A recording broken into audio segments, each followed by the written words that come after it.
नहमदुहु व नुसल्ली अला रसूलिहिल करीम अम्मा बाद फ़अऊज़ु बिल्लाहि मिनश शैतानिर रजीम बिस्मिल्लाहिर रहमानिर रहीम। एक बात मेरी नज़र से गुजरी और इस पर अक्सर बहस भी होता है कि इस्लाम अमन का दर्स देता है। इस जुमले ने मुसलमानों के 10 मुल्क तबाह कर दिए, लेकिन इस्लाम अमन का दर्स देता है।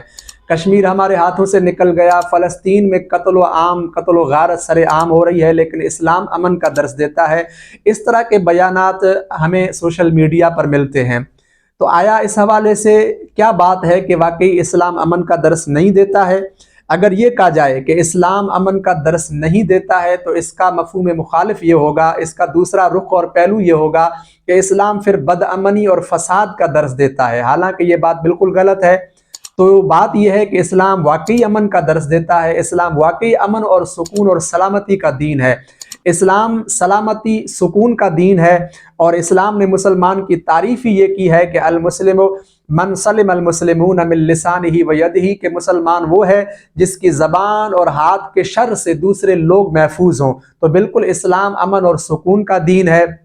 इस्लाम इस बात पर जोर देता है कि मुआशरे के अंदर अल्लाह की ज़मीन पर जो है ना अदल व इंसाफ कायम हो, अमन और सुकून हो, और लोग जो है ना सुकून और सलामती के साथ सुकून का इस दुनिया में सांस लें। अब सवाल ये पैदा होता है कि अगर इस्लाम अमन का दर्स देता है तो फिर इस्लाम ने तलवार उठाने का क्यों हुक्म दिया, जिहाद का हुक्म क्यों दिया, और इस्लाम में तारीख में इतनी सारी जंगें क्यों हुई? तो इसके जवाब को समझने से पहले, इसकी तफसील को समझने से पहले ये बात समझनी होगी कि सबसे पहली बात कि ये जो जिहाद है इसकी दो सूरतें हैं। एक है दिफाई जिहाद और दूसरा है इक़दामी जिहाद। दिफाई जिहाद का मतलब ये है कि मुसलमानों के ऊपर, मुसलमानों के शहरों के ऊपर, मुसलमानों के ऊपर कोई दुश्मन हमला कर दे और फिर अपने दिफा में जो है ना मुसलमान तलवार उठाएं, तो जाहिर बात है इस पर तो कोई एतराज़ हो नहीं सकता, इस पर तो कोई सवाल और शुकूक और शुबात हो नहीं सकते। जाहिर बात है कि बंदा अपने दिफा में हथियार उठा सकता है, और दुनिया के जितने भी ममालिक हैं और जितने भी इंसान हैं फितरी तौर पर और अकली तौर पर इस बात को तस्लीम करते हैं। यहाँ तक कि दुनिया के कवानीन में ये बात शामिल है कि बंदा अपनी सेल्फ डिफेंस के लिए अगर जो ना कोई उसके ऊपर हमला करता है और इस तरह अगर हाथापाई में सामने वाला बंदा मर जाता है तो ये कत्ल तस्वुर नहीं किया जाएगा। यानी ये बात तो पूरी दुनिया मानती है कि अपने दिफा के लिए अगर बंदा हथियार उठाता है तो इसमें कोई मना नहीं है। अब दूसरी सूरत है इक़दामी जिहाद की। तो इक़दामी जिहाद का मतलब यह है कि अटैक करना किसी के ऊपर। तो इसकी चंद सूरतें हो सकती हैं। एक सूरत यह है कि अपने ही मुल्क, अपनी सल्तनत के अंदर कुछ लोग बगावत करें, उनके खिलाफ तलवार उठाई जाए। और दूसरी इसकी सूरत यह है कि काफरों और मुशरिकों के साथ लड़ा जाए। तो इस हवाले से आप देखें दुनिया के अंदर कवानीन है मुख्तलिफ, दुनिया के अंदर मुख्तलिफ सल्तनतें और हुकूमतें हैं और ममालिक हैं।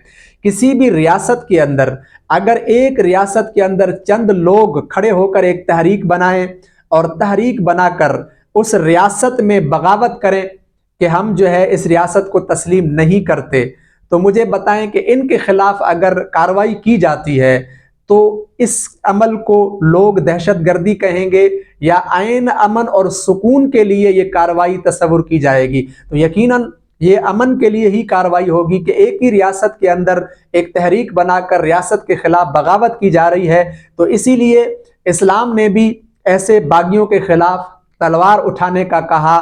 जैसे हदीस में आता है कि एक खलीफा अगर वक्त हो और दूसरा खलीफा अगर बैत कराए तो उसको कत्ल कर दो, जबकि मुसलमान हो फिर भी कत्ल कर दो, क्योंकि ये बगावत है और मुसलमानों के खिलाफ, बगावत करने वाले के खिलाफ जिहाद किया जाएगा। एक तरीका ये है। अब इसमें सिर्फ सवाल ये पैदा हो सकता है मुखालिफिन की तरफ से, चलें हम ये मानते हैं कि जो मुसलमानों में बगावत करते हैं उनके खिलाफ तलवार उठाई जाती है, इस तरह तो दुनिया के कवानीन हैं, चोरों को सज़ा दी जाती है, कातिलीन को सज़ा दी जाती है, इस तरह दीगर जो ज़मीन में फसाद करते हैं तो उनको सज़ा दी जाती है। लेकिन तुम काफरों और मुशरिकों के खिलाफ जिहाद करते हो, ये क्यों करते हो, और वो भी इक़दामी जिहाद?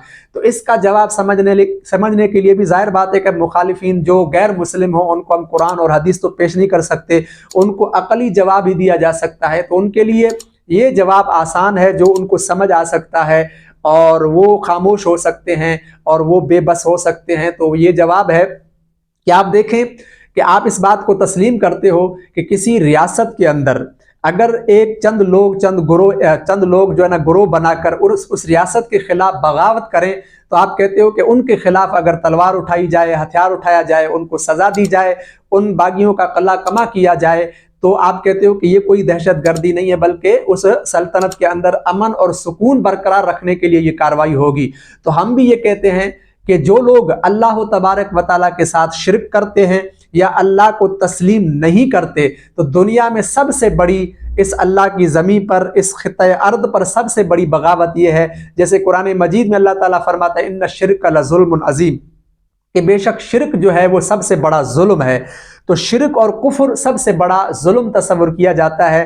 یہ اس لیے ہے کہ آپ خود اندازہ لگائیں، ایک چھوٹے سے ادارے کے اندر اگر کوئی ایک بندہ ہیڈ ہو، کوئی مینیجر ہو، کوئی اس کا مالک ہو، اب اگر کوئی دوسرا بندہ کھڑے ہو کر چند لوگوں کو لے کر وہ خود وہاں ملکیت کی دعویٰ کر دے، مینیجر اور ہیڈ ہونے کی دعویٰ کر دے، تو یقیناً وہ اس ادارے کے اندر فساد برپا کرنے کے مترادف ہے۔ اسی طرح کسی ملک اور ریاست کے اندر اگر کچھ لوگ کھڑے ہو کر یا ایک بندہ کھڑے ہو کر کہے کہ اس سلطنت کے اندر جمہوری طریقے سے یا جو سلطنت کا جو نظام ہے حکومت کا، اس کے مطابق ایک وزیر اعظم بنا یا صدر بنا، ایک بندہ کھڑے ہو کر کہے کہ اعلان کرے کہ میں صدر ہوں، تو یقیناً وہ سلطنت، وہ حکومت، وہ جو ملک ہے وہ اس شخص کو سزا دے گا۔ وجہ یہ ہوگی کہ وہ بندہ جو ہے حق تلفی کر رہا ہے اور فساد برپا کر رہا ہے۔ اسی طرح اگر چند لوگ مل کر یہ کام کریں گے تو ان کو سلطنت کے خلاف باغی تصور کیا جائے گا۔ تو ہم بھی یہ کہتے ہیں کہ اس اللہ کی زمین پر اللہ کے خلاف جو بھی کھڑا ہوتا ہے، اللہ کے وجود کو تسلیم نہ کرتے ہوئے یا اللہ کے ساتھ کسی اور کو شریک کرتے ہوئے جو اللہ کی زمین پر کھڑا ہوتا ہے، تو وہ سب سے بڑا باغی ہوتا ہے اور وہ سب سے بڑا فسادی ہوتا ہے۔ اسی بنیاد پر اسلام نے جو ہے ان کے خلاف جہاد کرنے کا حکم دیا۔ تو ایسے لوگوں کے خلاف تلوار اٹھانا یہ زمین میں امن کے خلاف نہیں ہے، بلکہ یہ فساد کو ختم کر کے امن کو قائم کرنے کے مترادف ہے۔ اسی لیے جہاد کا حکم ان لوگوں کے لیے اس لیے ہے کہ اللہ کی زمین پر خدا کا نظام ہو، ایک ہی خدا کو تسلیم کیا جائے، تاکہ زمین کا نظام جو فساد پر برپا ہو جائے، کہ اللہ کے وجود کو زیادہ تقسیم کر کے کہ چند اللہ مانے جائیں، چند معبود مانے جائیں، یا پھر خدا کا انکار کیا جائے، تو اس اللہ کی زمین پر سب سے بڑا فساد یہ ہے۔ اس فساد کے خلاف جہاد کرنا اسی طرح ہی ہے جسی طرح کسی ریاست کے اندر ریاست کے خلاف بغاوت کرنے والے گروہ کے خلاف